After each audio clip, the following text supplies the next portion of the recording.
To redefine disability, what should happen is that at the beginning of the design process, you should say, okay, how can we design this particular garment in a way that would include various body types? You can still create beautiful clothing, but considering design for disability at the beginning.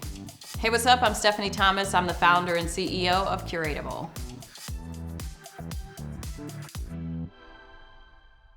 Curatable is a fashion styling consultancy, and we solve two problems. We simplify shopping and de-stress dressing for people with disabilities, chronic illnesses, and the injured. I actually started in the industry while I was in college. I was in a pageant for the Miss America pageant system, and my coach, she would always talk to me about buttoning my sleeves. She would always be like, why don't you button your cuff? I looked at my right hand and realized it was because I didn't have a right thumb. So for me as a person with a disability, what's really important to me is empowering my community. I know what it's like to go in a store and not be able to find footwear and have this gorgeous dress in mind and just not be able to find a sexy closed-toe sandal. I have 3 toes on one foot and 4 on the other. I was born without toes, and I had surgeries here on my arm and right here where they took bones in order to develop toes for me. And so I have to have closed-toe shoes. My styling system guides me. Make sure it's accessible, make sure you're not hurting yourself, and make sure you love it. I take a breath, and then I'm back at it. So it's not just something that I made for other people, it also helps me. And it helps everyone from a person with dwarfism to a person with chronic illness. It can help anyone.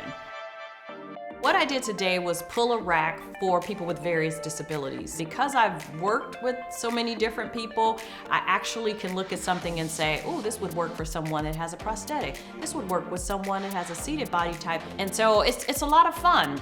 This dress is good. And I say good, it depends on the body type of the person.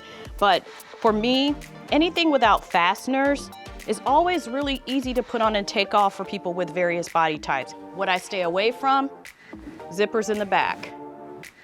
What the heck? For everybody. Ooh, these are good too.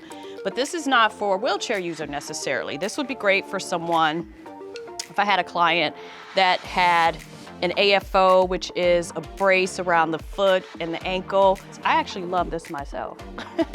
But this is great for sitting and standing. The fabric is a bit breathable here. I love it. No fasteners. Great go-to piece.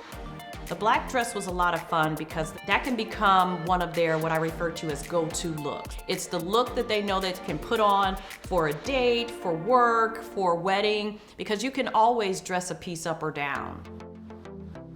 People in fashion often consider the pulls or the looks that I put together to be pedestrian, and that's not positive if someone in the fashion industry says that's so pedestrian. That's kind of an insult. It's one that I wear with honor though, because people like clothes and people want to get dressed in what they want to get dressed in. And even if it doesn't meet the standards of the industry, if I can make someone happy, if a shirt makes someone smile, if a freaking pair of shoes where their swollen foot is not hanging out of the shoe and they feel like they have dignity and they can straighten their back, I don't care what other people have to say. I'll be pedestrian all day.